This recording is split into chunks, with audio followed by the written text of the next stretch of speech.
যখন রাস্তা দিয়ে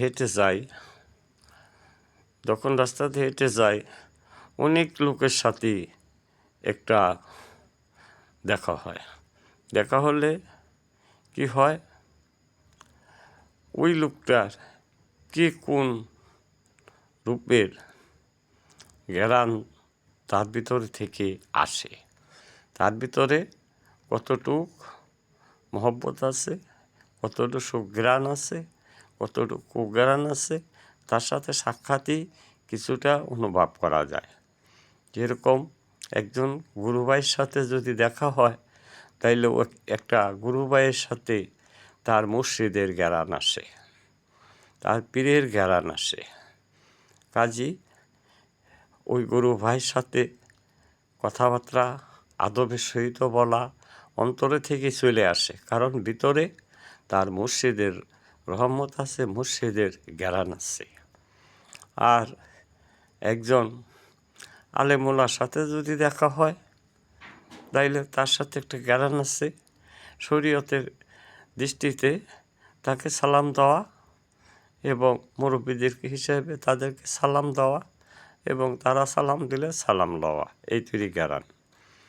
একটা ফুলের সাথে দেখা হলে একটা ফুলের কত সুন্দর সুঘ্রাণ, কেমন একটা রাজমণি ফুল যদি থাকে তো ঘেরানে 2-4 বাড়ি হলে বোঝা যায়।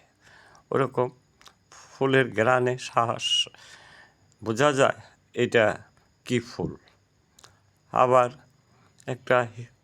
একটা কুকুরের লগে দেখাইলে কুকুরের ঘেরানি আসে তার শরীরে, একটা শিয়ালের লগে দেখা হইলে তার শিয়ালের ঘেরানি আসে, একটা ছাগলের লগে দেখা হইলে একটা ছাগলের ঘেরানি আসে, একটা গরুর লগে দেখা হইলে একটা গরুর ঘেরানি আসে, আর একটা শিশু বাচ্চার লগে দেখা হইলে তার লগে একটা নিষ্পাপির ঘেরান আসে। সেই ঘেরানটা হলো তারে দেখলে মনটা উজালা হয়ে যায়, মনটাই উজালা হয়ে যায়। তাহলে ওই শিশু ব্যক্তির হইল নিষ্পাপী, তার ঘেরানটা দেখলে সেই শিশু যার ঘরে জন্ম হোক না কেন, কিন্তু যেই দেখে তার হৃদয়টা ভরে যায়, আল্লাহ তুমি রহমত করো, ওরে বাঁচাই রাখো। মনে থেকে অন্তর ভরে দোয়া আসে, এই দোয়াটাই হলো রহমতের তার ঘেরান। যাই হোক, বেশি আর বলবো না মোবাইলে, কটা ভালো লাগলে শেয়ার বা সাবস্ক্রাইব করে দিন, যদি আপনাকে দয়া হয় সবাইকে জানার সুযোগ করে দিন। দয়াল ভরসা, জয় সুরেশ্বরী, খোদা হাফেজ।